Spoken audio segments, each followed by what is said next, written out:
Welcome back to our channel. In this video, we'll show you how to pin a group on Facebook. If you have a favorite group that you want to access quickly, pinning it to the top of your groups list is a great way to do it. Let's dive into the simple steps.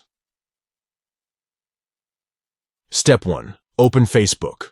Launch the Facebook application or visit the Facebook website in your browser. Step 2. From the left-hand side, click on Groups. You'll find this option in the menu, usually located below your profile picture. Step 3. Next to Groups you've joined, click on See All. This will take you to a page displaying all the groups you are a part of. Step 4. Locate the desired group and click on the 3 dots. Next to it, a drop-down menu will appear. Step 5. From the drop-down menu, click on Pin Group. This will pin the selected group to the top of your groups list. By following these steps, you can easily pin a group on Facebook and have quick access to your favorite communities. If you found this tutorial helpful, don't forget to like and subscribe to our channel for more useful tips and tricks. Thanks for watching.